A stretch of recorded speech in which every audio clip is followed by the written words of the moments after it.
Good evening, friends, all our members of Maharashtra Ophthalmological Society, and those of us who are joining us at large from all India Ophthalmological Society, all friends, and the family of our celebrated legend today, Dr. Suhas Hardipurkar sir.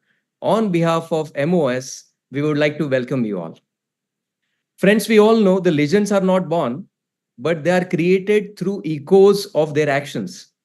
So we are very lucky in MOS, we have such legends who have created a path for all of us. And through their life pearls, through their journey, we are going to learn a lot, especially in today's episode.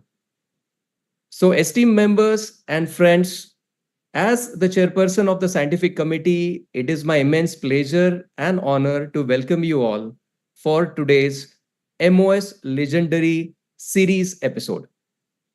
And today's legend is none other than the Dronacharya of phaco-emulsification of the country, the teacher of teachers, our inspiration, MOS past president, and a phaco pioneer, Dr. Suhas Hardipurkar sir.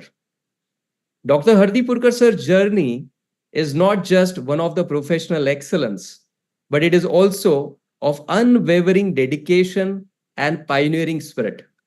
As the former president of MOS and a pioneer of phaco, he has indeed left an indelible mark on our community at large. And today, as we gather to honor Dr. Hardipurkar sir, let us not only celebrate his achievements, but also reflect on the profound impact he has had on each one of us. Let us draw inspiration from his example, and as we strive to do our own filled excellence in our own endeavors, today is the episode in which we are going to learn many pearls that is going to handhold us in each and every professional and personal aspects of our life. So thank you again, sir, for accepting our honor on behalf of MOS. And before we go further, I would like to now invite our Honorable President, Dr. Santosh Agrawal, sir, to kindly give his presidential address. Over to you, sir. Thank you, Dr. Vardhaman. Respected Dr. Haldipurkar sir, my senior colleagues and dear friends, very good evening to everyone. At the outset, I wholeheartedly thank Dr. Haldipurkar sir for sparing his valuable time for all of us today. Sir needs no introduction. He is a renowned ophthalmologist, a good teacher, experienced academician, and moreover a good human being. We all have learned phacoemulsification from Sir. Today we are going to listen his life story, his virtues, and untold facts about him. We are certainly going to imbibe many pearls from his life journey. Haldipurkar Utrata forceps is world famous. Many more innovations in ophthalmology have been done by him. The very purpose of this legendary series is to learn from the life story, academic journey, distinguished experience of our veterans. Before concluding my speech, I want to recite my one poem which is dedicated to Haldipurkar sir. Thankful to you, sir, grateful to you, bow before you. You the pathmaker, you the reformer, you the flame to enlighten, you the paras, that is a touchstone, turning iron to gold. You the inspiration, you the guiding force, you a sailor in the ocean of knowledge, offering salutation, urging stand beside us in dire situation, seeking blessings and teachings ever, thanking for everything. I have so much faith and confidence in you that whenever I get the cataract in future, I would certainly get operated by you. Thank you very much. Thank you for giving me this opportunity. Thank you so much. Thank you so much, sir. I think so nicely and well said. So I think before going further, we would like to just understand life journey of our legend in this very short video. One second. So, of course, it goes without saying that Dr. Hardipurkar sir requires absolutely no introduction when it comes to ophthalmology fraternity at large across the country. Sir is a teacher at heart, very passionate teacher, of course, a surgeon par excellence, a phaco pioneer that we all know, and a dronacharya of cataract training. And I think even probably he does not know the impact that he has had on our community at large when people across the country and beyond have seen his videos and learned those very fine surgical tips. And I come across so many of my friends and colleagues across the country who always tell how they learned this particular maneuver, that particular step by just watching videos of Dr. Hardipurkar sir. So, of course, we will see this very short video of Sir showcasing Sir's biography in a short manner.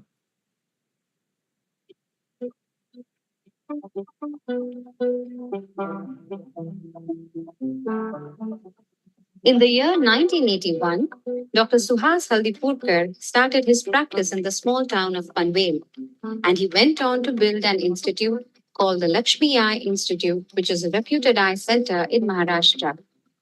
In the year 1989, he completed his fellowship under Dr. Momos in Japan in advanced microsurgery. And in the year 1991, he pursued his training under Dr. Frederick Rentsch in Germany in the art of phacoemulsification. He was one of the earliest practitioners of phaco in India and has contributed immensely in popularizing the technique in India by traveling extensively to teach and demonstrate phaco to young doctors. Over the years, he has participated in live surgical demonstrations in all the major institutes of the country. He has the distinction of taking phaco technique to Sri Lanka and trained the young doctors in the year 1995.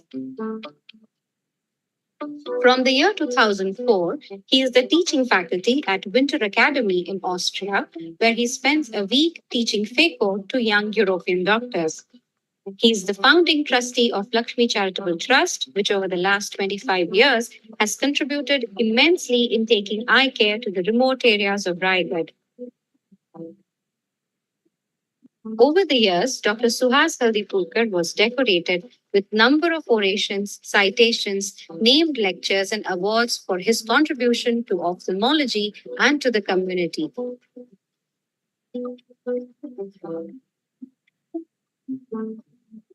Teaching and training are his long standing passions, which he intends to carry on.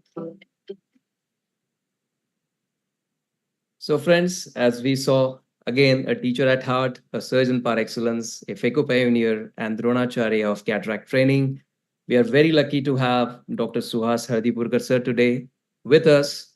And now I would like to invite sir to give his masterclass, which is the MOS Legendary Masterclass for all of us. Over to you, sir. Thank you.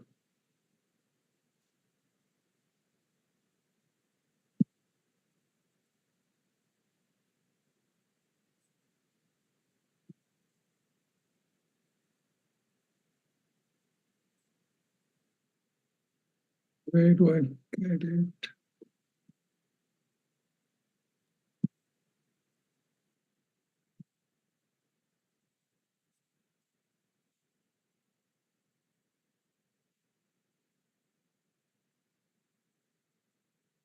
Sir, probably you can open your. Ah, yes, super. Yeah.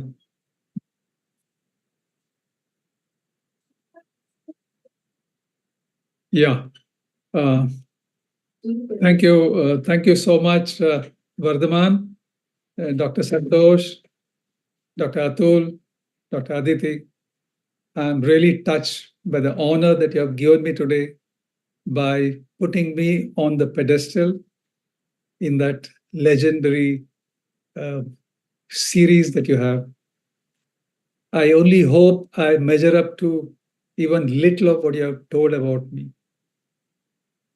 You know, it's been a long time. Uh, I've been there. I'm fully aware that there are several of them who are brilliant exponents of cataract surgery much better than me. But I'm just fortunate that I've been there much longer than most of you, and that's the reason I get this honor to tell my story.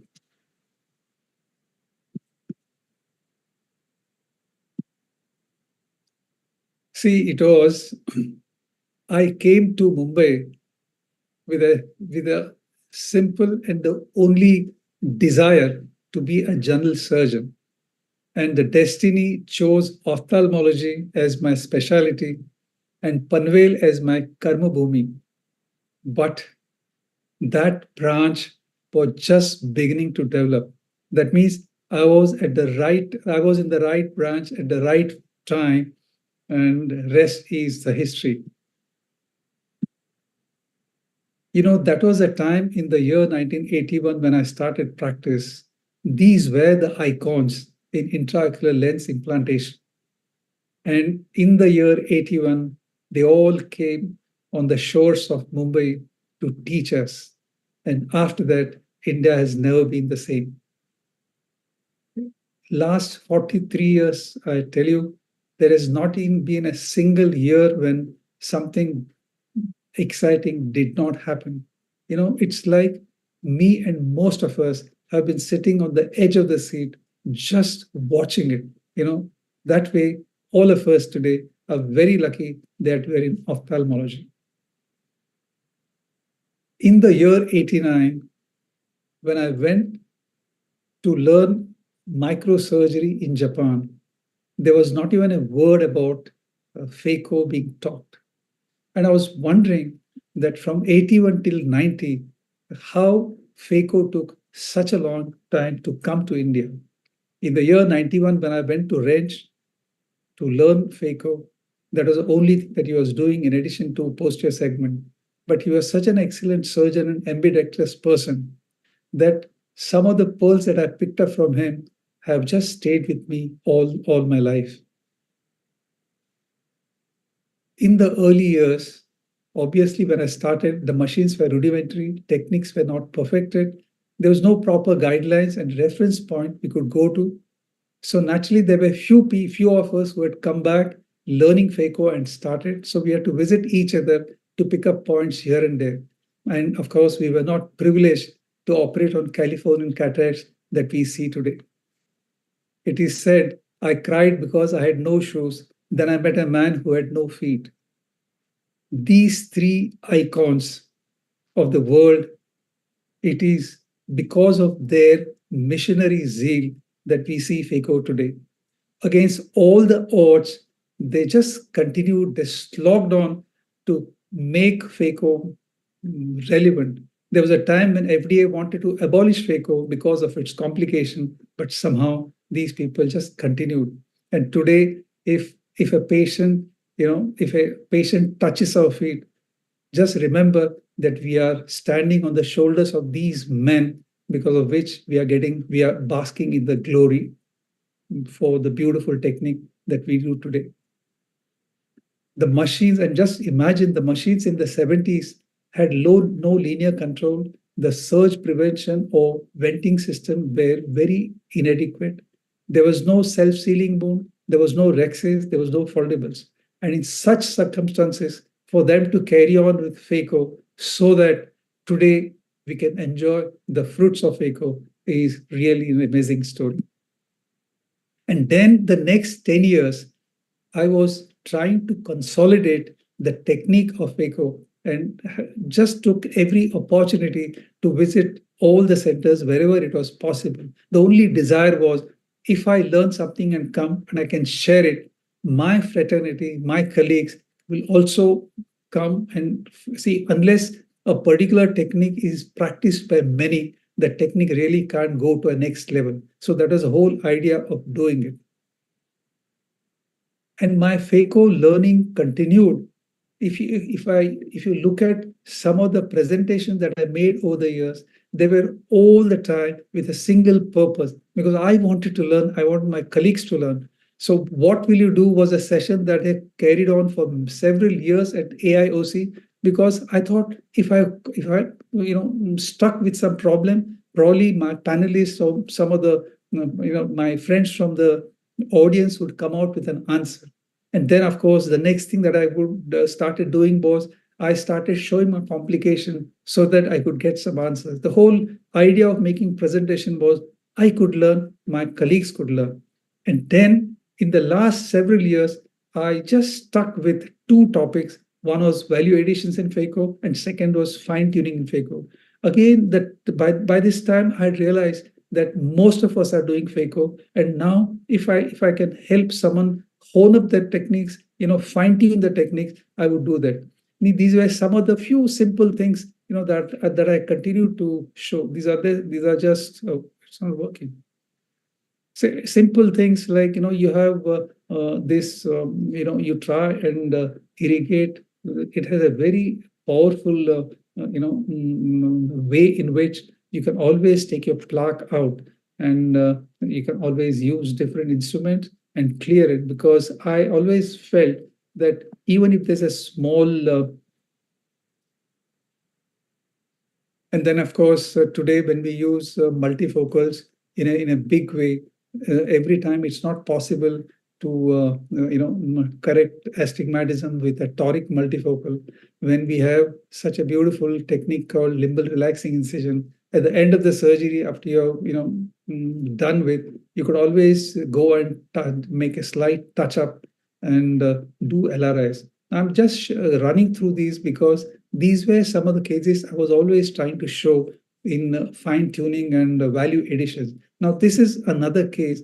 When you have a subluxated cataract and you want to stain the capsule, and you put a stain and it just goes behind, and then it's difficult because your visibility goes down. So in such times, you can always make a small puncture in the capsule and try and inject your stain into the capsular bag. So it stains your capsule as good as otherwise, and the stain doesn't go behind into the vitreous, and your visibility is not disturbed. And then, of course, sometimes you get a complication like this. I just try to implant a thing, and the injector is malfunctioning, and the lens causes posterior capsular rupture. But you have a rhexis which is smaller than the optic, and this is the time when you have to use a little bit of lateral thinking. Just go under the optics and pick it up forward and do a reverse capture, and that way you can always use the same lens without taking it out and implanting it.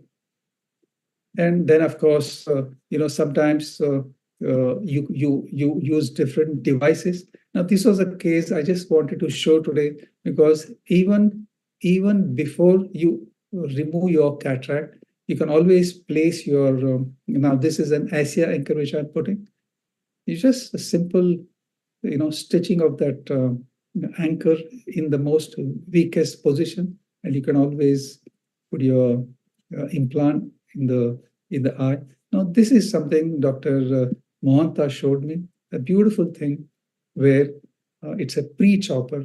One can always go with your second instrument, which is like your chopper, and another instrument which helps you literally hold on to the nucleus, and you can always crack it into pieces.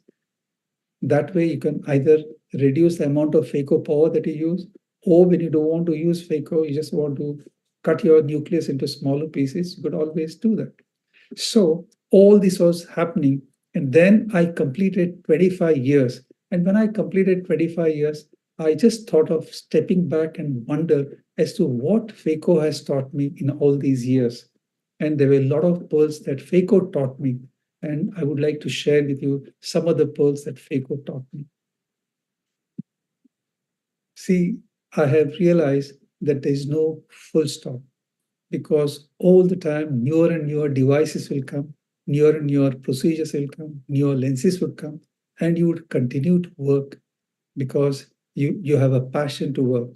And someday when your faculty stops helping you, your reflexes come down, and when you're not able to operate anymore, you don't have to give up, because you still have a much more important job to play, because mentoring is something that's not there in our country. And today, with lots of residents coming out with, and who want to do phaco, that's when you really need to mentor them. And if once you stop operating, mentoring is something that most of us can do because we have so many years experience, and that's what we can always use to do it. And all said and done, I realize that we as ophthalmic surgeons are performing artists all along.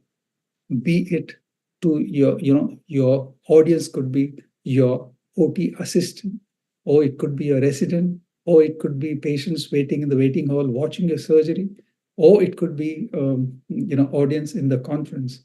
You are a performing artist. So every step that you do, you would always try to do it better all the time, because you never know, someday someone might be setting his time to your clock tower.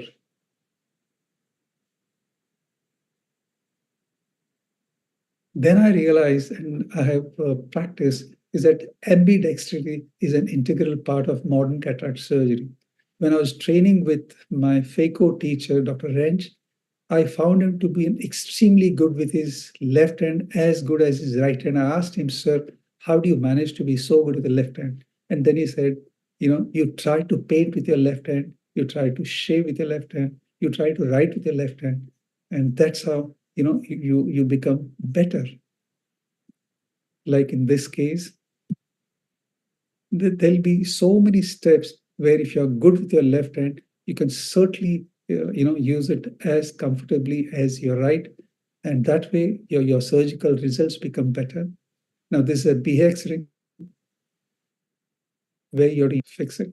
So this is just an example, but there'll be several examples where if you're good with your left hand, it certainly makes your surgical skills better.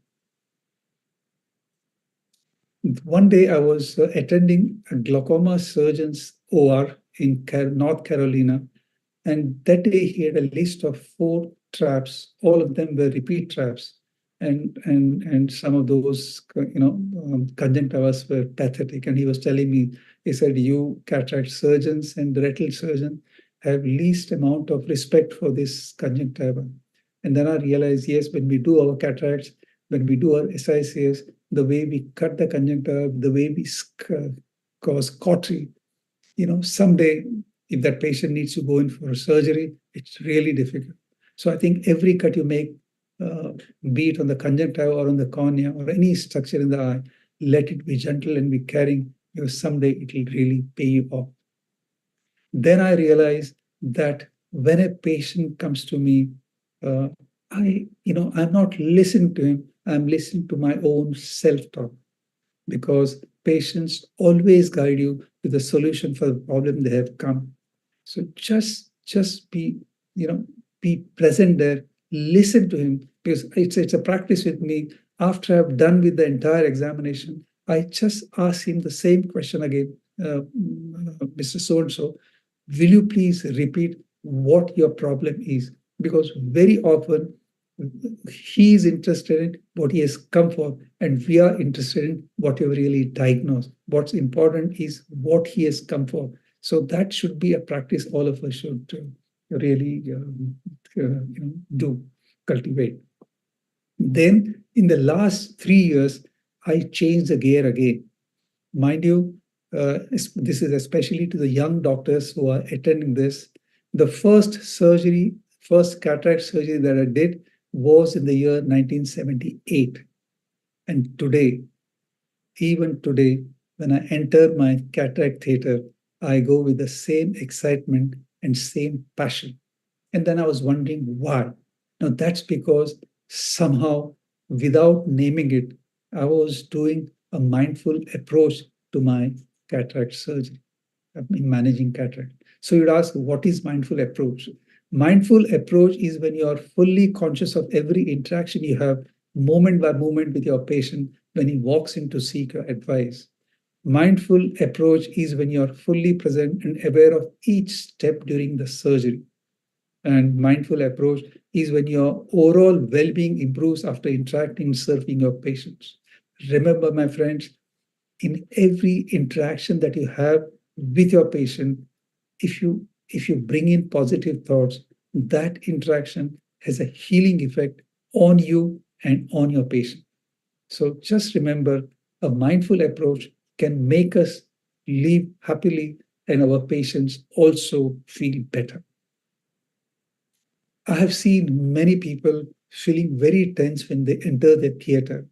Our operation room should be a place to restore your peace of mind and comfort. It's like a temple, and it should be like it's your morning appointment to meditation in your theater. If you can have that kind of change in attitude towards your theater and towards your time in the theater, your life will become much more pleasant. Then, my friends, I would like to share very, very touchy thing. Now, life offers two types of victories. One is public victory, and the other is private victory. Now, public victory is when you receive accolades, recognition, and awards. Yes, of course, public victory is important, but then you have to really work hard for it, and they don't really come so often. But as against that, private victories are celebrated privately in your heart. They are ample in number and are to be found when you have mindful approach to life in general or to cataract surgery in particular. Just to cite you an example of this private victory. See, the cataract surgery has 7 prescribed steps, starting from incision to finally closure of the wound. And each step has a prescribed way of doing it. Let's say we know how an incision has to be done. And when you do your incision, sometimes you exactly do the way it has to be done. Sometimes you fall short. Sometimes it's too short, sometimes too long. So when you do it the way it has to be done, you have had a small private victory. Let's talk about Rexes. Today we know femtorexis is the gold standard.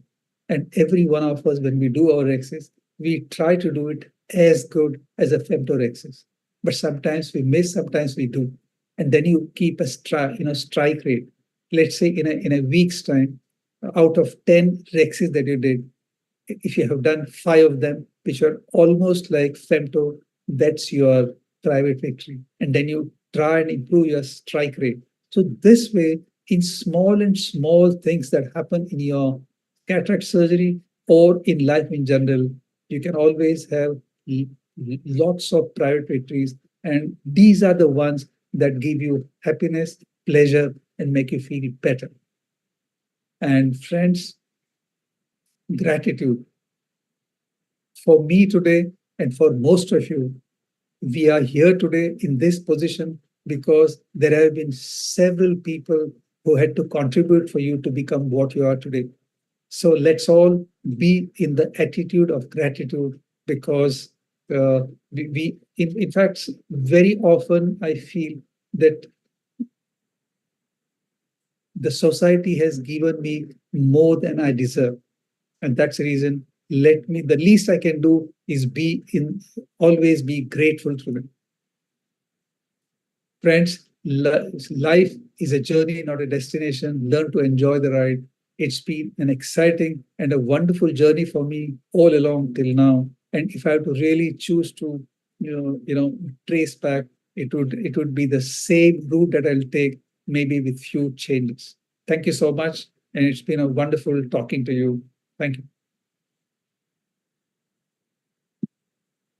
Thank you so much, sir. I think it was really enchanting to listen to you, and the simile that you had created between life and phaco was really remarkable. And I could see the theme that you have in your life and also in your phaco is to be mindful.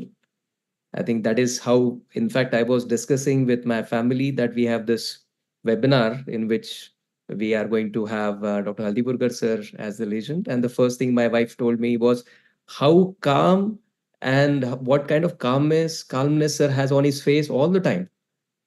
So, in spite of being such a busy practitioner and, of course, taking care of so many different things, I think one thing which we have always seen you is very fresh, smiling, and calm face. And I think that is something which is inside your heart as well, that is showcased, manifesting on your face. So I believe that we definitely have learned this very important pearl from you. So this is like reading the book of Eckhart Tolle of Power of Now all over again through this amazing presentation. And thank you, sir, for sharing your journey of your tryst with phaco. And who better than you, who has seen it from its absolutely small beginnings, and as you have rightly said, which has not only become the gold standard, but it has refined to a level where it has actually become an art. And I also remember, of course, that I had honor and pleasure of coming to your operation theater right from the time I was doing my undergraduation back in KEM, where I had few occasions when I had taken your permission, walked in your theater, and always seen the finesse of your mindful surgeries. So thank you, sir. Thank you very much for your really amazing talk. Thank you. Sir, actually, we would like to also know, like, how has your childhood shaped you?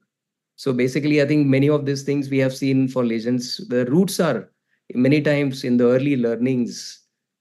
So can you tell us something about it?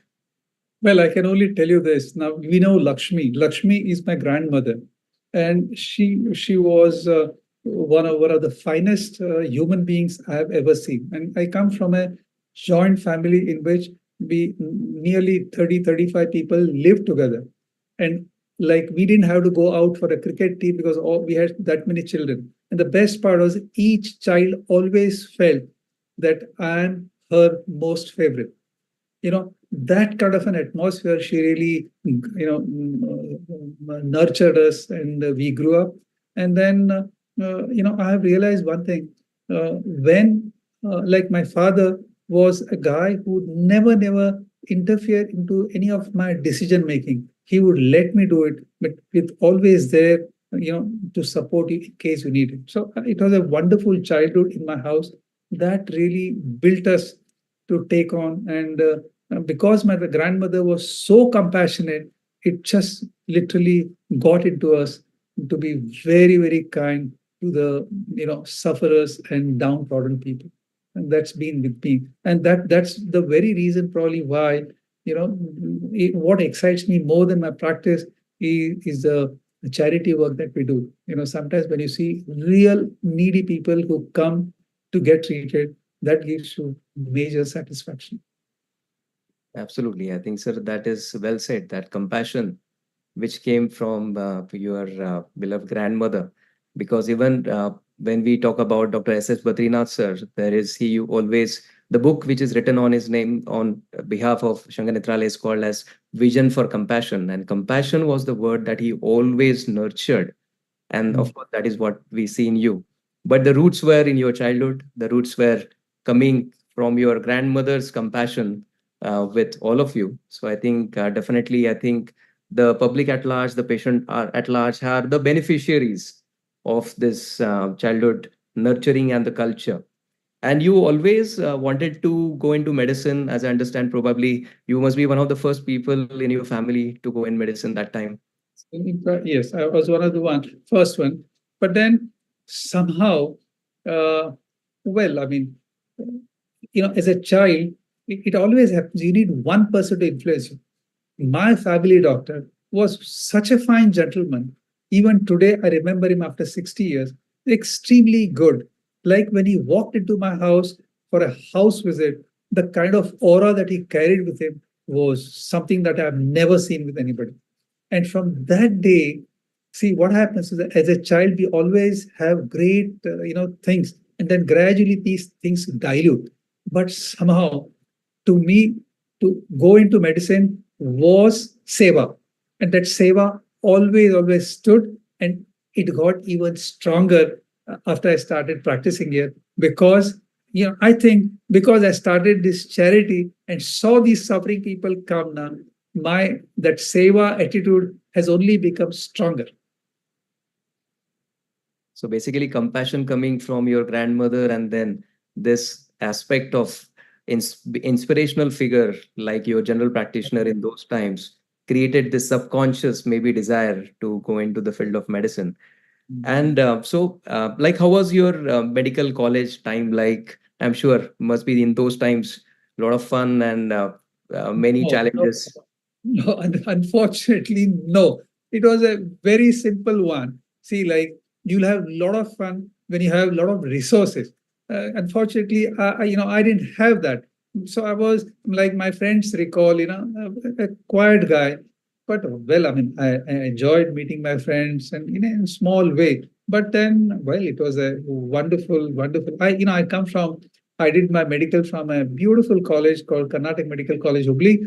Lovely campus. I was into playing. I would always spend my time playing. I played cricket and all other games. Well, I think it was a good thing. But and of course, in those days, we still remember some of the lectures that we attended.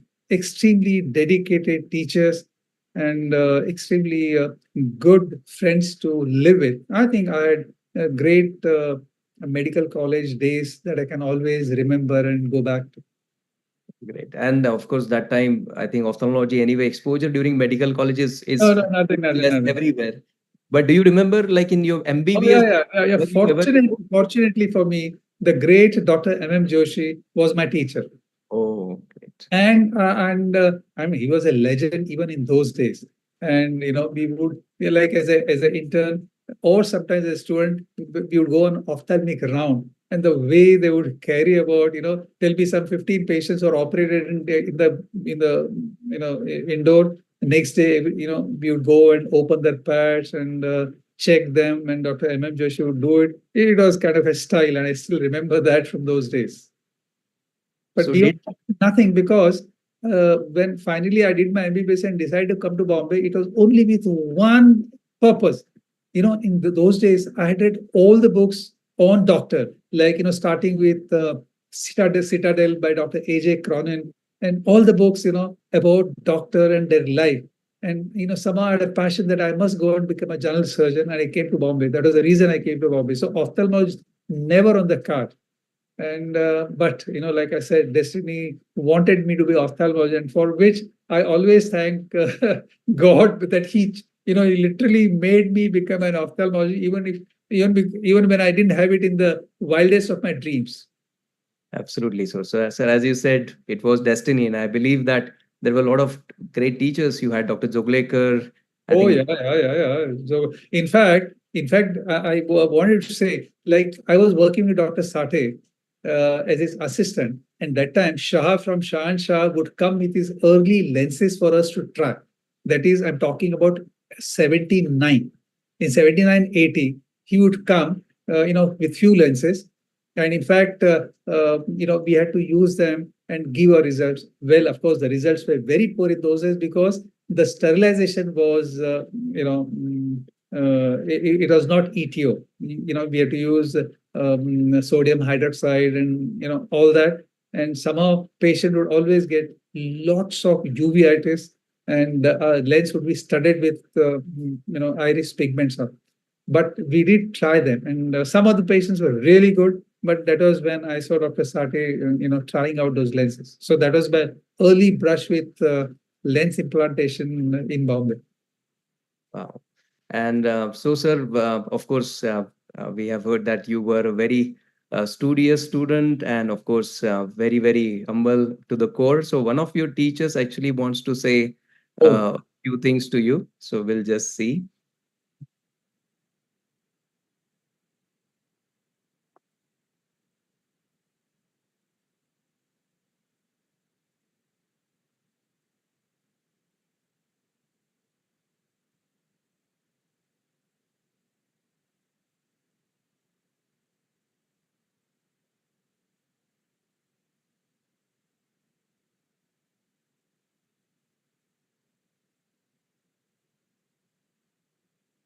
Just a second. Yeah,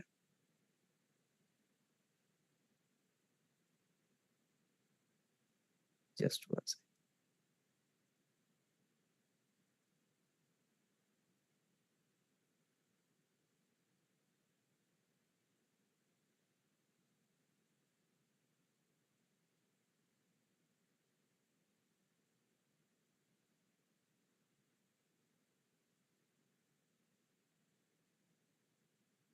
I was associated with Dr. Suhas Hardipurkar in many ways.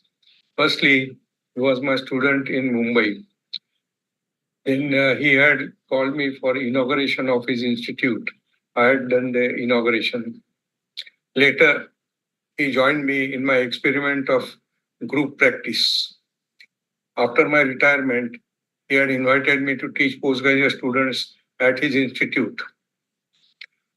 He has started from scratch and built up an institute. He is famous for his expertise in cataract surgery, but he has other virtues also. He follows high standards of morality and ethics. He is humble and seeks my blessings on Guru Purnima day. He has also good management skills and also was an expert in radial keratotomy. He has kept his body in good shape with regular exercise. I wish him long life and further prosperity.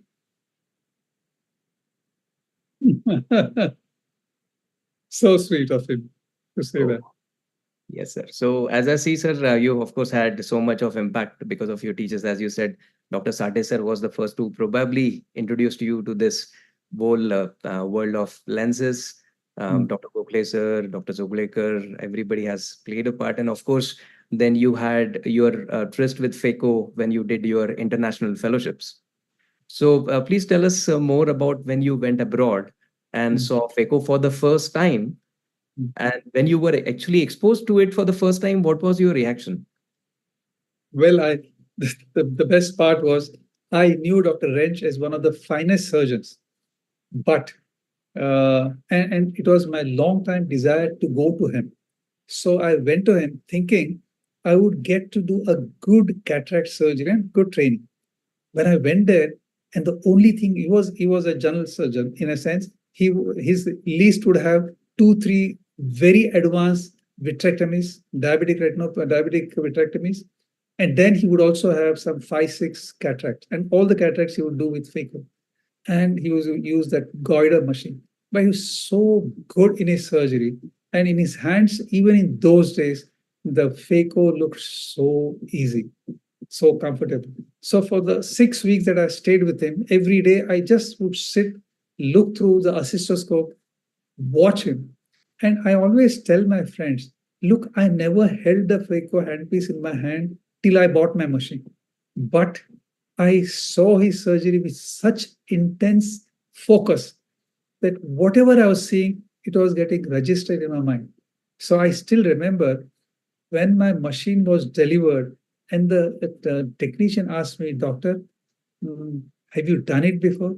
I said, no. But I said, okay, let's open it and I would use it. He was scared than me. Then the first time I ever held my handpiece was on my patient.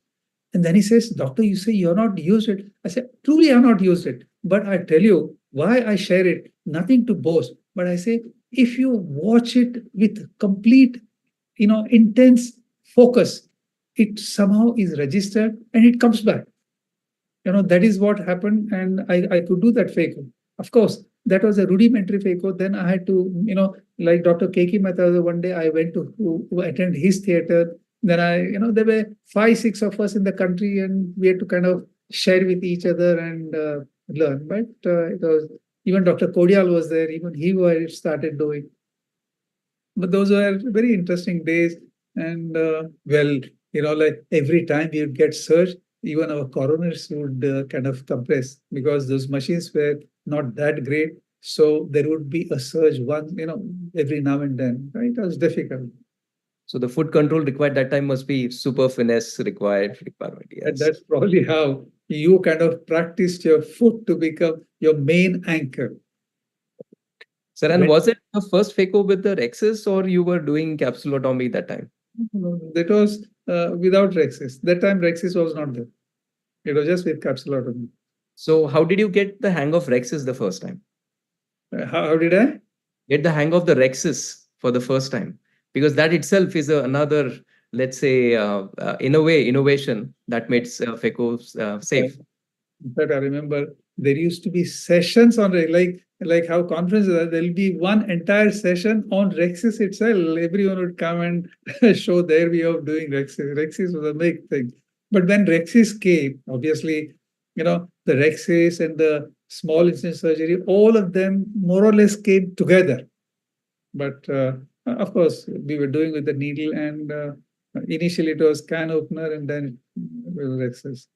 Of course, that time even the Just steps. I want one question. Yes, yes, sir. Have you not got any disheartened any time, sir, when you were performing the phaco for the first few cases?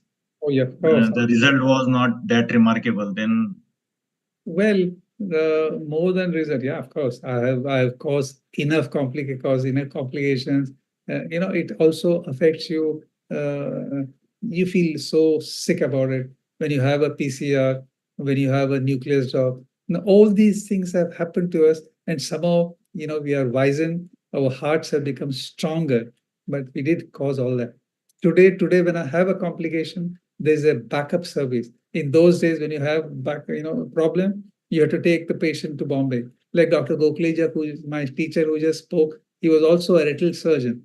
So, sometimes if I have a problem, I would take that patient, sit in the bus, and take him to Bombay, to his hospital. Such things would keep happening. So, but then we did it. Amazing. So I think, sir, you also had gone to Chitrakoot in your early times and had done many, many surgeries in one day. So kind of sort of create a small record. So we have, yes, Yeah, sir. Dr. Baker was my teacher, and I tell you, he's one surgeon, whose hands were golden. That's the reason we have this golden award. He was such a fine surgeon. He would ask, even as interns, even as residents, he would take us to Chitrakoot, and there in a big tent, there'll be some 8 or 9 of us operating. It was like, someone would bet on us. Like he would say, this guy, today he'll do these many cases. Like, when I was there, when I was operating, I had Dr. Shanbag next to me, then Dr. Muzumdar and Dr. Zogekar. That the Shanbag was a very fast surgeon, and he ended doing around 200 cases in a day. And when I only finished so maybe 50 or 60 of them. Little other because the Chitrakoot, I think you have to go and see to experience it. In those days during the winter, people like 30, 40,000 patients would come and get operated. That kind of a mammoth exercise that used to be. Of course, today the tent business is no more there. But those are interesting days. It really helped you, get better with your hands. So, sir, somebody who knows you for 40 or more years and has shared a lot of these memories with you would like to say few things. Yeah, of course. I can guess who that must be.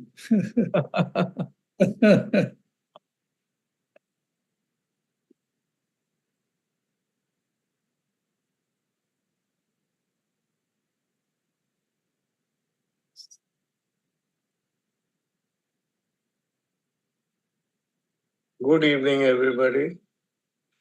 This is Down Memory Lane with Dr. Suhas Haldipurkar.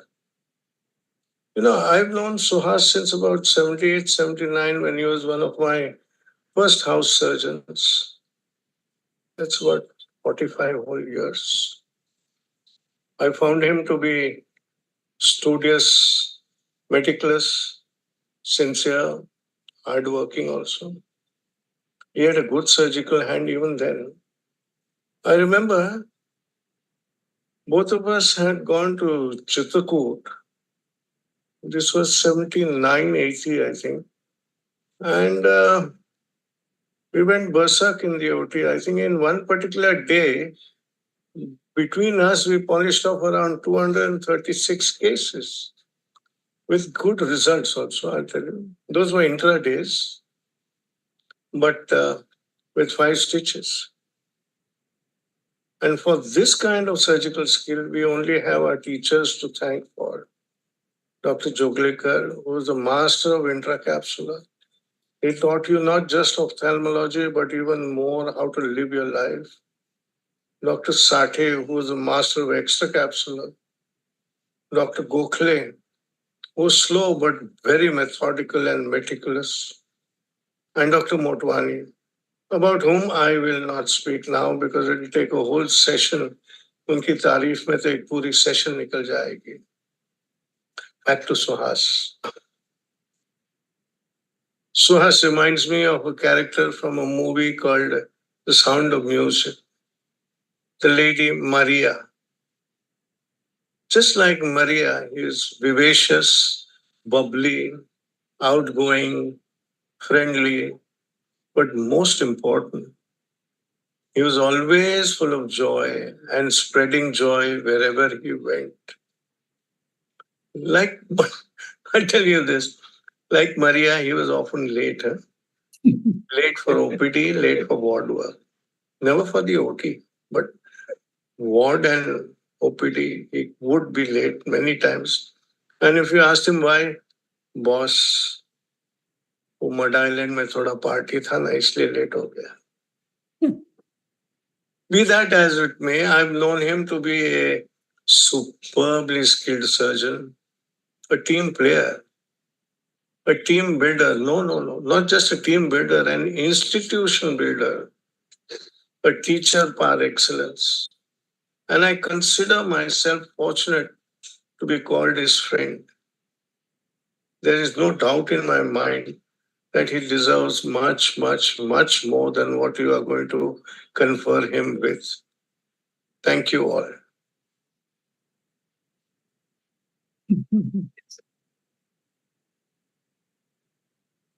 Very nice of him to say that. Well said, sir. So, Very nice.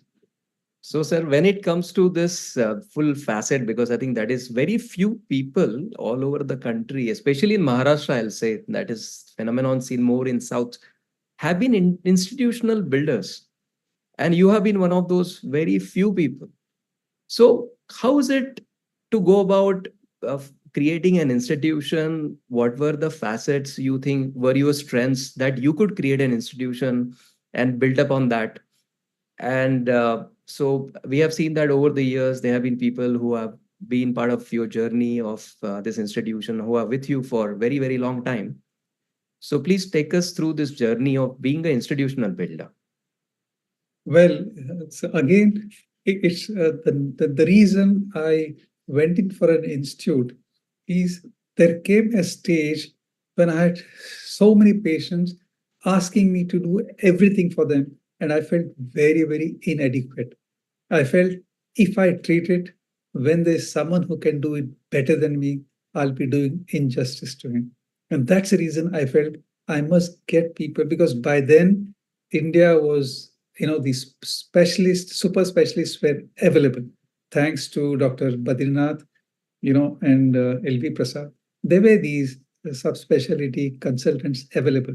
And I didn't want to miss out on that. So I built a place, I built a new place, called it an institute, and started picking up, people for all the subspecialties. And then I realized that they could treat those patients much, much better than I did. And then one thing I did, I said, if it's an institute, it's no more a private practice. So if a patient is sent to a particular consultant, it's that patient is going to be entirely under his care, and I'm out of it. And that's how, and that really, and the consultants were very happy because they had a free hand. They had, like that they would, have their own OPD. People would come on their name. It was not like, everyone would come to me and then I would send them like a casualty. No, once I said, but this he can do it better than I do. So naturally, next time the patient would naturally go to them, and that is how every one of them started building. But I tell you, when you do that, you have to have that kind of a temperament. To handle your staff is easy. To handle your colleagues who are, on level with you, sometimes it becomes difficult. You have to be really good at doing it. And over the years, you learn to do that. And what happens is, if you have to look at the larger picture. The larger picture was patients who came to our place were getting better treatment. That was all that I was interested, and it was happening. Wow. So, sir, There were people who stayed with me for many, many years, but while they were there, they gave an excellent service to the patient, and that really gave me a great joy. Absolutely, sir. I think because of such institutions, even the cities get benefited. So, as you know, Panvel, so-called a small town, now started to be known because of Lakshmi Eye Institute.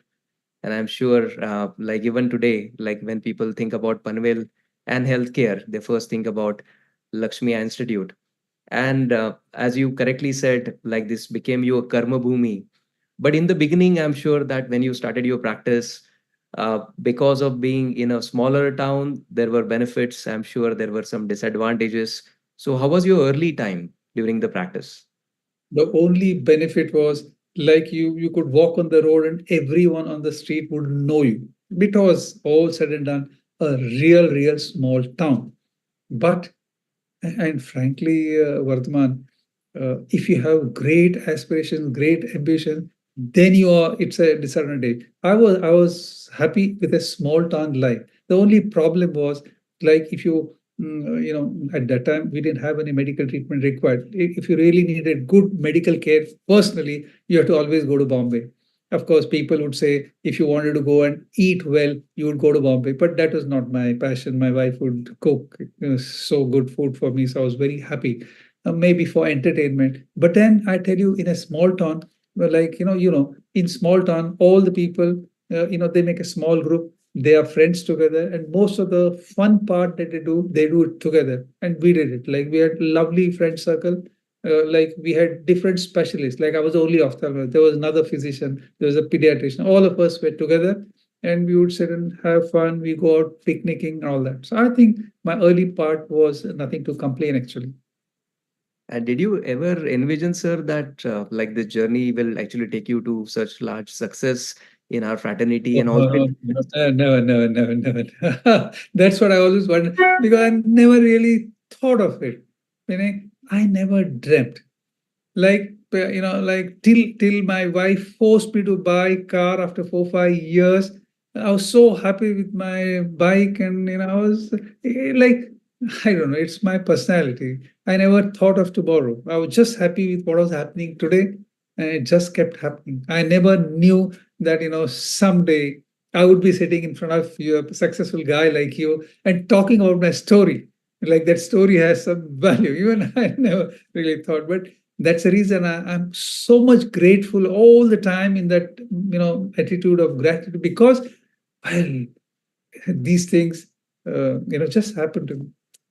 So, sir, this spirituality aspect that you have, because this is like a recurring theme that I see interacting with you now, being in the moment, it is almost like meditating when you're working, having the bliss of interacting with patients, and now, as you're saying, being in gratitude. Was it also from childhood like this all attitude was inculcated? Always I always see it's like this. uh, you know uh, you know if you have good thoughts, people with good thoughts come to you. So, and whenever, let's say satsang, when you go to a satsang, you meet some people, you like talking to them. Then in future, try to look for them, talk. So, and even now, most of my reading, most of my, writing is on this kind of a thing. I'm more into reading spirituality, trying to imbibe that, trying to practice that. Somehow that's my passion. So I think So, it was always there.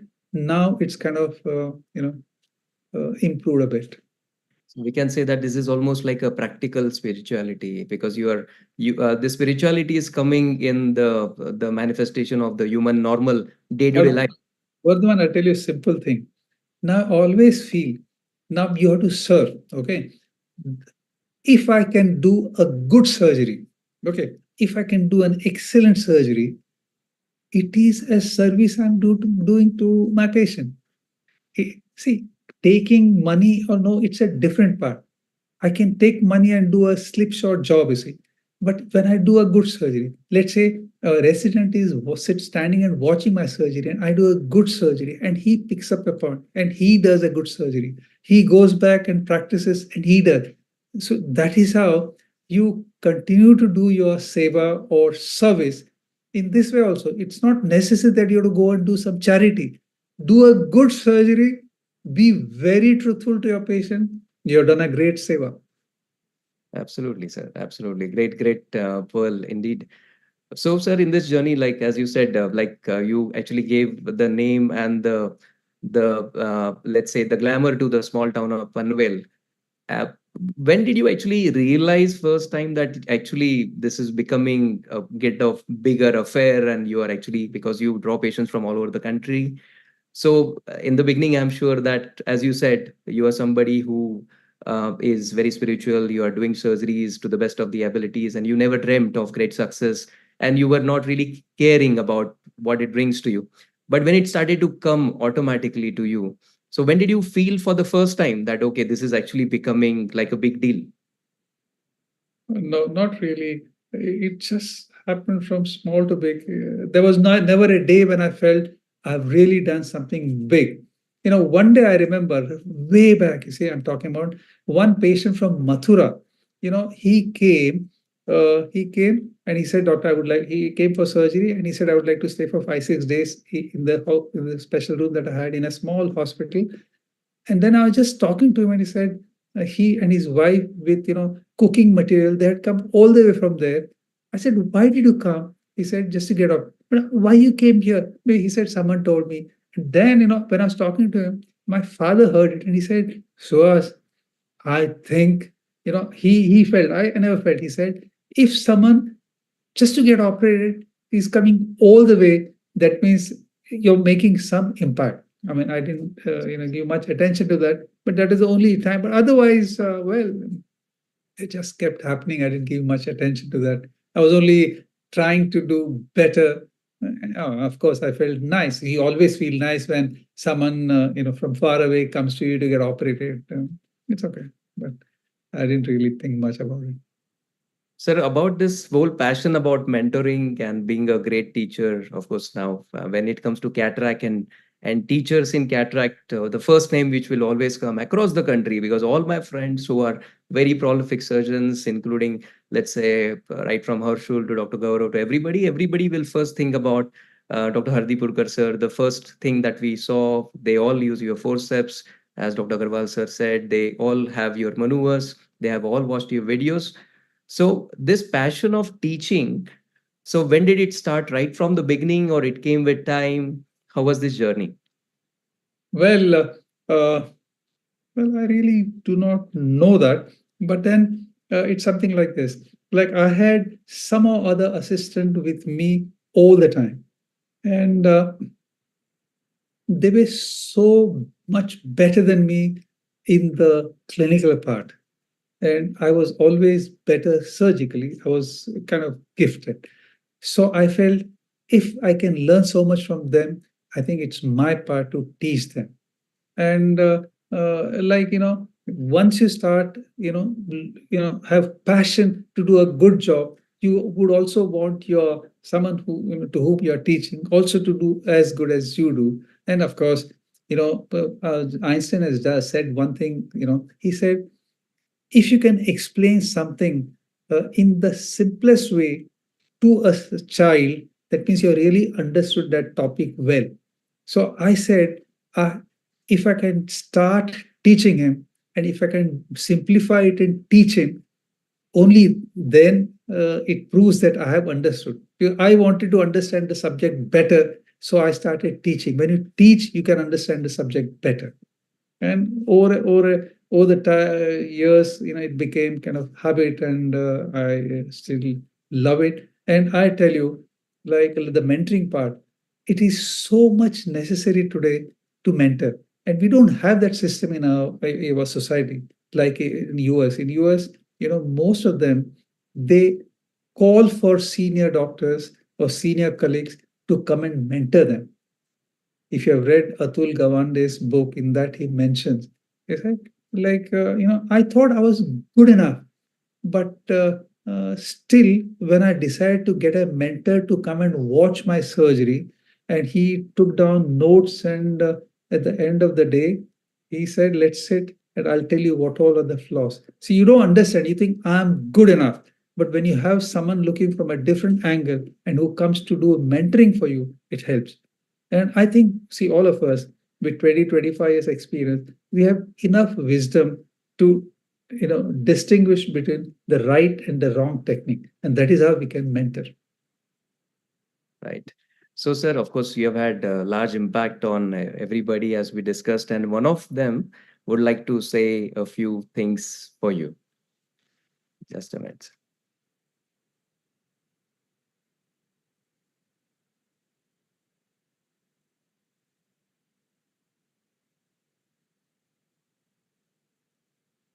Namaskar. I'm Dr. Monica Sanam, pediatric ophthalmologist working at Lakshmi Eye Institute. So my journey with Dr. Halipurkar sir starts 16 years back when I joined him as a student. Nor did I learn just ophthalmology, but I learned how to be a doctor. My first lesson, everything has to be looked into details, right from history taking to that last surgical step that you do. Second is patience. Have a lot of patience, lots and lots. So even if you have any complication happening, if you're patient, you can handle it better. Third lesson, which I learned from him was always be grounded, always. No matter what heights you reach, don't forget what you came through. Fourth, always want and do what the patient wants from you, more than what you want and you feel or you satisfying your ego. I think these things go a long way for a clinician. Ophthalmology was definitely learned by him and learned a lot from him. But all these things together, I think, made me what I am today. And I think what happened best with me was that because my foundation was so good from such a good teacher who taught me right from my refraction to that very, very last thing of the cataract surgery, that I guess my fellowship, which I did in pediatric ophthalmology, fruited better because I already had a very good foundation. I think you cannot ask more from a teacher. The other thing which I appreciate of Sir always is that he will always and always push you ahead and push that envelope for you to do better. I remember him giving me a refraction of a VIP patient when I was a student because he believed that I could do it. I think that one thing just put me on the next level. The surgery that he taught me in phaco. I think that naivety in me, even if it was there, the confidence he gave me that yes, you can do it. And I think it's just not for me. He gives it to everybody. So I think I don't know what to say. Having such a mentor is just a blessing. So tomorrow in my life, I always say, if I have to look back and tell what all the good things that happened in my life, which made me personally and professionally great, he stands in the first five, the golden times. Thank you so much, sir, and thank you so much for all of us, all your students, all your staff, all those people who learn from you even now. Thanks a lot. Yeah. So I think, sir, your impact is immeasurable in people across, and so many patients have got benefited because of you, because I think the surgical skills have improved in your students, and then of course the students that they must have trained, so on and so forth. And so, of course, sir, I'm sure that in this whole journey, your family has played a big part, and I'm sure ma'am has played a big part in supporting you. You have had a wonderful family. We have always seen you as a great family man, also. So, how do you strike this balance of being a very successful, busy mentor, clinician, surgeon, and at the same time have the right also priorities in place for family? It's like this. You have to balance it. You have to cut corners somewhere. So what I do is, if possible, I wouldn't like to socialize much if I can give that time to my family. So you cannot compromise on the work, but after the work, I always make it a point that I am back home with my family or with my wife. Uh, and so my socializing is very much restricted, especially when I go for conferences. That's when I really socialize, or maybe once in a while, or if with family I'm meeting my friends, that's when I do. But otherwise, I'm sure if you want to take out time, you can always take out time for the family, because finally, that's a basis. That's where you derive all your energy from, all your inspiration from, and that's your longest partner. Even after everything is done and gone, it's your family who's going to be with you always. So I think that's most important part in my life.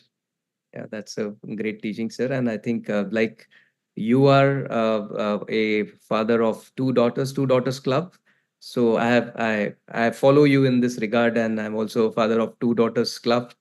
So I think one of your daughters would like to say a few things. One second.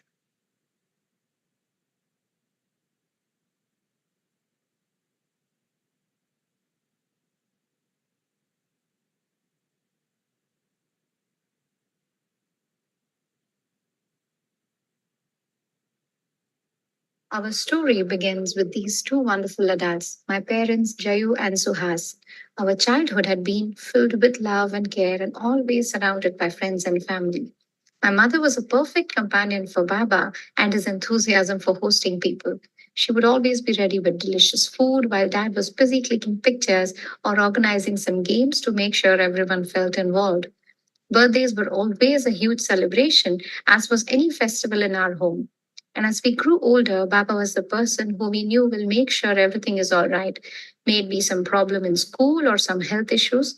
I remember that my sister would dislocate her shoulder often, and my father would promptly put it back as though it was a routine thing. He has had to stitch my leg when I got them in a cycle's wheel. Our childhood was full of treasures he would get from his travels, and we looked at the world through his eyes. Baba has been my teacher in so many ways apart from ophthalmology. I have learned to be kind, compassionate person and a hard-working, earnest student from him. Our family soon expanded and we finally got the testosterone levels balanced. So, with the newer additions of his grandchildren, the Baba I knew from my childhood came back with vigor. Baba is a man of many talents and I think less time to do them all. But now he has the time to do it with the grandkids. And you may see him sometimes playing tennis with my son, or teaching him to row a boat, spending time in nature, or flying a kite. When I look at him, I often wonder how he gets his energy to do everything and some more.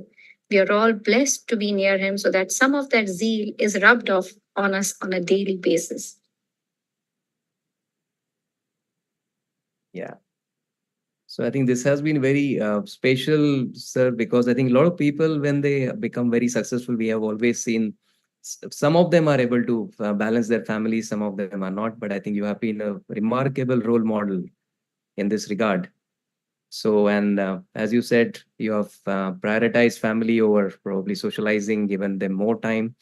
And of course, the love of your life, ophthalmology and teaching, balanced all of them very, very well. So, sir, now there are so many young ophthalmologists who are coming now. And of course, we know that now the things are changing rapidly, the practice patterns are changing. There are so many corporates which are coming, and a lot of people are first generation new ophthalmologist. So exactly, they're all looking for clues and guidance from the legends like you. So, what is your message or guidance for them in the current times? Well, it's like this. Uh, well, as far whenever it's possible, train yourself before really get into practice. When we started our practice, the times were different. You could start on your own and still have a good practice. But today it's very difficult. If you're really trained well, I think it's better that you join a group or you join a corporate or you join places like us where it's very important that in the place where you work the ethics is taken care, everything is above board, and you're very very honest and sincere to your patients. If you find a group or a hospital where these values are maintained and upheld, that's where you should go and join. I know it's difficult, but then everyone is in a mindset where they want to start on their own. Starting on your own in today's times is little difficult. So maybe join group, join a hospital, join a corporate group, and practice. I think that is how I would say. Absolutely. Thank you, sir. I think I'm sure they must have taken a lot of pearls from today. And before we go to the rapid fire round, now I would like to request all our MOS team if they have any questions for sir. I'm sure they will be very thrilled to ask you and learn. So I think first our president, sir, Dr. Garwal, sir. Sir, a wonderful journey. We learned so many things from you. Just one question in my mind. Still, you read, learn new things. What Yes, is of your course. schedule? Yeah. My schedule today, uh, it's more of health. Like I have a very structured kind of a life where I get up at 5, go for a walk, if possible, whatever little, maybe I go for a swim or do all that. And by 6:30, I come back, and then I like to write. So I do my journal writing. Then I check my mails, and then, well, if there is a conference coming up, then some of my time is spent in preparing. I don't like to go with the same presentation for the next conference. So I always try to remake the one. So that takes my time. Then, of course, I have my charity and my other things. It takes some of my time in organizing, administering all that, and of course, I spend time with my wife, and of course, now my grandchildren. This my daughter stays only a couple of blocks away, so sometimes whenever I get time, I go and spend time with them. I like to do biking, so whenever I get time, I take out my bike and go out and do. Somehow you have to try and keep yourself fit at this age so that you can serve for longer time. The only thing is, if I'm good in my health, if I'm good in my faculty, I can do what I do today for a longer time, because you have to stay within the circle of your competence. And my circle in my competence is, the eye care. And let me continue to do eye care as long as I can, because I look at it like my service to humanity. And second thing, as you said, you went to Germany and Japan to learn the things. In our country, what I find, the research and development is very less. So, as a mentor or such at such a level, do you think that people like you, they must go in the research and do something? Newer things should come out, and newer generation can get it, or our industry should get some ideas from you people who are experienced and have that caliber, and come out with the new things. Are you doing the such type of work in your practice? Okay, I'll tell you. When you're talking about research, there are two types of research. One is real research and one is clinical research. Clinical research, most of the institutes do if they have, people to help out, like the residents and other staff. Now, if you're talking about the high Real research, yeah. research, then like institutes like Narayan Nethralaya or LV Prasad, or to some extent, even in Arvind, they have scientists working, the special labs are erected, and that's where they continue to do this work. See, you don't come to know about it because only when you strike gold, that's when the world comes to know. But till then, this research is all the time going on for them. Now, that kind of research you cannot do at an individual level because it requires a lot of investment. But what we can do is the simple clinical research.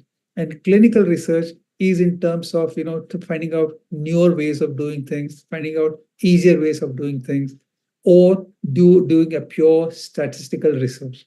Now, anyway, most of the residents for the thesis purpose, they have to have to choose a topic. Now, if you decide to choose a topic which is really good enough, where his thesis is done, and you also have a good amount of, see, finally out of research you want to know something which other people do not know. So if you have a good research question and start working on that, it's still possible. It's not that it's not possible, it is possible. You just have to apply in mind. What happens with most of us is we are too busy to take out time purely for this research. Now, if I decide today that, okay, I'll change my lifestyle, maybe 1 or 2 days in a week, I will not work, do my clinical work, but I'll purely be into this, then it's possible. Some people do it. I haven't done so far, but you never know. Tomorrow I may turn over a new leaf. Yeah. Thank you. Thank you. Thank you, sir. I think Dr. Mandar, sir, our treasurer. Yes. Yeah, thank you, Dr. Vardhaman. It was a fantastic session knowing about you uh, as a surgeon, but more importantly, as a human being. And thank you for sharing those insights into your way of thinking about your work and, more importantly, how you approach life. I have one question for you, and this is from the perspective that you mentored so many young surgeons, trained so many young surgeons. So, do you think a surgeon is born or a surgeon is made? Well, uh, surgical dexterity. Some people have it naturally, we say. But when you say naturally, maybe in the childhood, they were exposed to things which really made them skillful. But for most of them, with practice, I think everyone can achieve that kind of a level where you say, oh, well, he's surgically good. But So there are there is some some aspect. people who find it very difficult to. And of course, obviously, once you know, see, finally, each of us has to know what I'm good at. If I think I'm not good with my fingers and with my hand, then naturally they should opt for another branch instead of going into pure surgical branch. And one more thing which I have observed, having seen so many of your surgeries, either live surgery or even recorded surgeries, is that you always try out new things, new kinds of surgical techniques or maneuvers. For example, you showed use of Dr. Mohantas chopper. So this is just for the example sake. So where do you think that attitude comes? Because oftentimes as you practice, you become comfortable with your technique, and then it's like your safety zone. You don't want to try out new things for various reasons. But where do you think that attitude comes, and how do you go about it? So, like, you see something new, then how do you go about adopting that particular technique or that particular way of doing surgery? Well, firstly, I must tell you, nothing is invented. You just have to you copy it from somewhere. Like, let's say I go for a conference, I see a concept being shown there.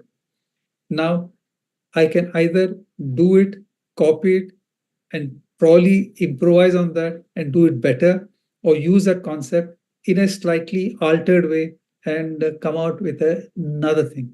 See, it's a passion. Now you want to do something, you do it the way you're doing, and you see a concept shown by someone else, you can use that idea and do your job little better, little altered way, and make it simpler or maybe make it more efficient. So I think it's a question of your attitude. If you really want to do it, of course, like you said, you have to get out of your comfort zone. Only then you can achieve all this. So at the end, I would like to say that, as the saying goes, we stand on the shoulder of giants, and I think we are fortunate to have giants like you to teach us, to guide us. And me personally, I feel I'm like Ekalavya because I have been listening and learning from you so much over the years. It has influenced the way I do my surgery, maybe consciously, maybe subconsciously. So, a sincere thank you for all that you've done for us throughout those last 4.5 to 5 decades. I wish you the best of health, and I wish that you continue doing what you are for many, many years and teaching us all. Thank you. Thank you. Thank you, sir. Thank you So, so much. Dr. Atulji, our dynamic honorable secretary. Sir, good evening. I don't know whether sir remembers or not, but two things in my life I can say. One thing I learned from sir. In sirs, I was there for 3 to 4 months, my post PG, because of my family issues, and my father called me. That was another story. But one thing is there written clearly was change is the only certain thing in life. And the second thing which I learned from sir is the small intricacies in the OPD things. We for a refraction, there was a system that your refraction has to be checked by JCC and the duochrome. So I was never, we were doing refraction before that, but it was not cross-checked. But that habit is still there after 25 years. And it helps a lot because it gives you something, you can say an age over the other. Because most of my patients say, अभी तक चश्मा निकाला कितनी जगह, but nobody has showed me this red green and are you checking color line or nobody is showing this glass you are flipping and cylinder and all those things. So really, and I was fortunate to see sir doing surgery live. I learned SICS there in sir. There. After my PG, I was there for 4 months, and then I left Lakshmi. That was very. I always repent for that. Ki if I had been there, shayad I would my surgical understanding or skill or expertise would have been much better if I had been there for much longer time. So extremely. So that's I always see you have to change the keep on changing the things. Otherwise, if you become stagnant, your progress gets stagnant. So something new learn. If any newer technique or newer things, I always thought कि नहीं आना चाहिए. One should try. One should try. So though we after passing MS, I was only the SICS trained surgeon. But small things always sir is an inspiration for me. Thank you very much, sir. I can say. Thank you, Dr. Atulji, for sharing your experience about sir. Over to you, Dr. Aditi, who is the Secretary of Scientific Committee. Yes. Yes, just one question, sir. With after so many years of doing the cataracts and everything, sometimes the routine sets in. So, what keeps you going with the new enthusiasm and new thing to learn? Like, what breaks that monotonous routine, or like, how do you keep that same enthusiasm on for so many years? That's what I said in the talk. It's your mindful approach to that surgery. Like, when you do, let's say, the same cataract surgery I'm going to do again, but when I do and try and improve my score, uh, like I said, the mindful approach to every step that I do during the surgery, and because of which, even today, to do a cataract surgery, I'm still passionate because I know I can still do it better than yesterday. If you continuously improvise your technique, if it's possible, then you're looking forward to. See, like in the morning when I get up, the first thing is I thank God for giving me another day. It's like, the Japanese word, what's that? Ichigai? Ikigai, yeah. Ikigai. So that means it's something, you have some purpose to look forward to. And for me, when I'm in the cataract surgery, the theater, purpose is to do it better than I did yesterday. For every case, if you do that, then your passions are still very intact when you're entering the theater, when you're operating. Try and keep your passions intact. Then the life is beautiful. And it applies to everything that you do. Like if I'm meeting you today, if I look at my interaction with you as something very interesting, it's all changing your perspective and your thought process. And I know that I'm going to meet you now. I'm going to have an interaction with you. If I can make it very, very positive, very interesting, it'll have a healing effect for me and for you as well. So that's the approach. If I take, I think everything will be interesting. Sometimes people say, "अरे वो patient बहुत bore है, अभी वो तुम्हारे पास आएगा ना, you will just get bored."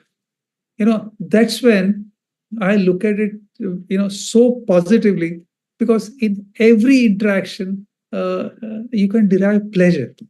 Either you can derive pleasure, you can get bored. You look at deriving pleasure and you get pleasure. It's like that. It's as simple as that. Great, sir. Great insight, actually. This is a completely new. I think the attitude is what matters in living life. It's an attitude. Amazing. Great, sir. So I think, sir, we will come to the last segment of this webinar, which is the rapid fire round, in which you have to just answer in one word or one sentence. A very, very simple questions, of course. So first thing, of course, is you're a coffee person or a tea person? Coffee. Okay. And what is your most favorite movie? Oh, Casablanca. Oh, okay. Oh, that's great. Which is your favorite vacation you have ever had in your life? The most memorable destination? Um, in England, what are those? I forget the Cotswold, the countryside, Cotswold, and countryside. that's great. Your most favorite food, which is like your the most comfort food or most favorite food? Alva. Oh, dal bhat. Great. And one book which has impacted you the most? Well, there are many, but then Tell us three, sir. Three books then. see, when you ask this question, see, the light from different lamps, is one book that I really liked, and I always kept reading them again and again. Light from different lamps. I forget the author, but that was one which I still have. But and now I go blank on the other two. That's your favorite quote that you always remind yourself or you remember? Yes. This quote my father told me when I was a child. He said, uh, "Achieve excellence, quote your price, and the world will pay you." So drive and achieve excellence. Strive for great. Achieve excellence, quote your price, and the world will pay you. Your favorite song, sir?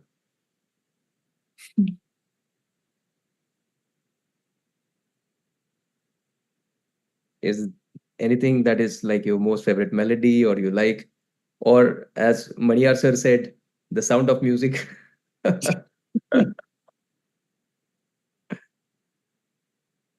Well, Yeah, there go. are many, but anyway, just go ahead. Okay. The most memorable day in your professional life? One single day, if you want to single it out, it is possible. On the day I did my topical uh, cataract surgery, uh, I mean, it's just that it was very early. I wasn't sure. I didn't even talk to the patient about it, but I said I must do it today, and I just did it, and it just happened. I told anesthetist, I said, this is something that I'm really so happy about. That's all. Wow. Most memorable day in your personal life?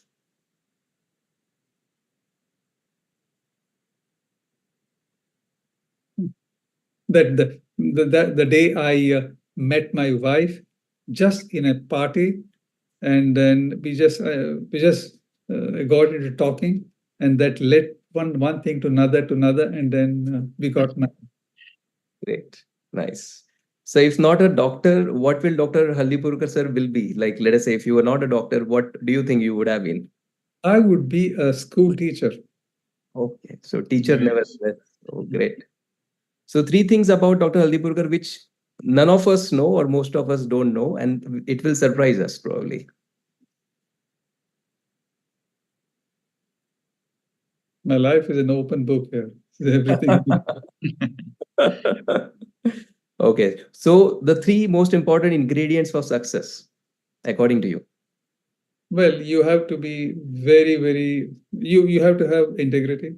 You have to be honest, and you you can't give up. If you want to achieve something, don't give up. Be after it, and you'll get it. Three most important ingredients of parenting. Give them independence. You're always there at whenever they want you, and of course, give them all the love that you can, without any, like, if you have two children, just be very impartial. Both of them are your children. Just give plenty of love to them, and be very forgiving. Kids are always bound to make mistakes. Always forgive them. Amazing. So one person who has had the greatest impact in your life.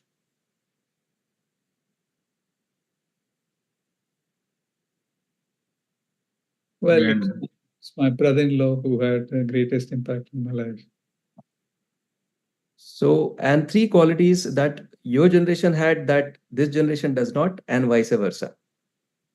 We had patience, and we believed in people. We put all the trust, and we believed in God. All the three things are kind of becoming less and less today. Right. Sir, and the last question is that if you were given an opportunity to go back all over again, would you change anything about your life?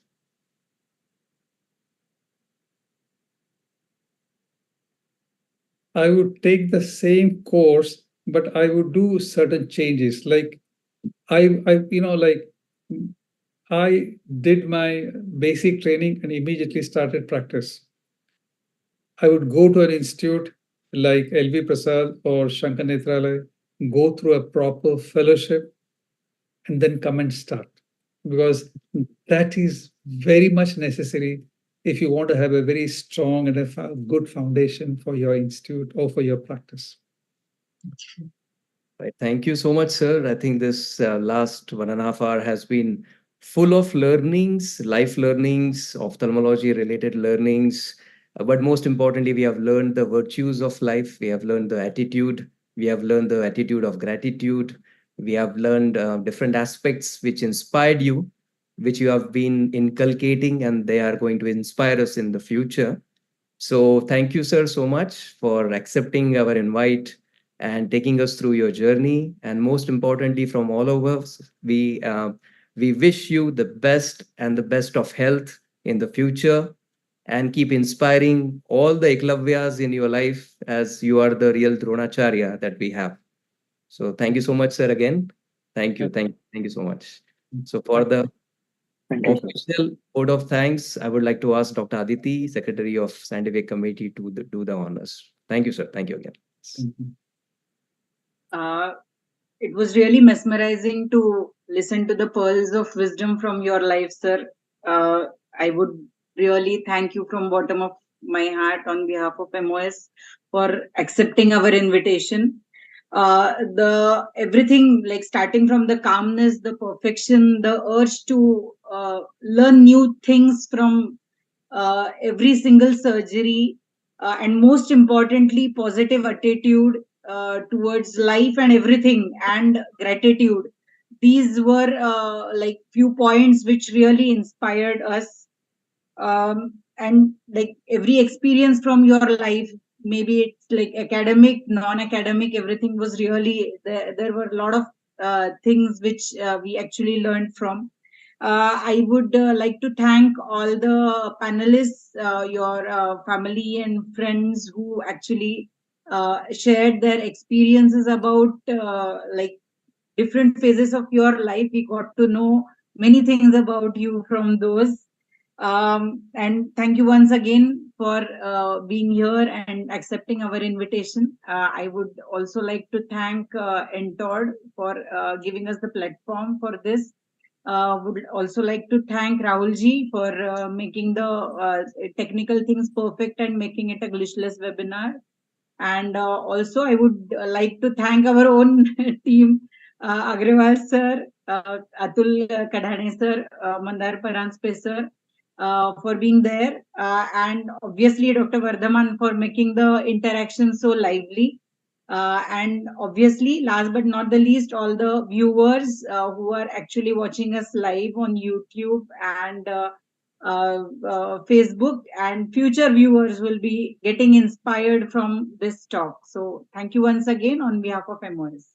And Thank you, sir. lastly, I would like to also thank Dr. Tanvi for all the help during the preparations. So thank you. Thank you, sir, from the bottom of our heart. Thank you again. Thank you. thank, you, sir. thank you so much, Thank you, sir. sir. Thank Thank you. you. Thank you, sir. Good night.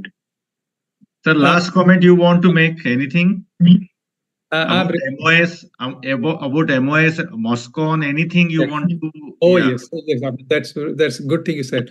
Look, I was also president once upon a time, but we have come a long way. And the kind of dedication with which you all are working and trying to raise the high raise the bar. It's really, really amazing. And I'm really very happy about it. And I know it's going to still go higher and higher. My best wishes to MOS. I'm proud of being part of MOS. I'm proud that once upon a time I was also there, but what you are today is far, far better than the way we handle. Best wishes. Thank you. Thank you. Thank you so much, sir. Thank you. Thank you, sir. Thank you and Good good night, night sir. to everyone. Night. Good night. Thank you. Thank you. Good night.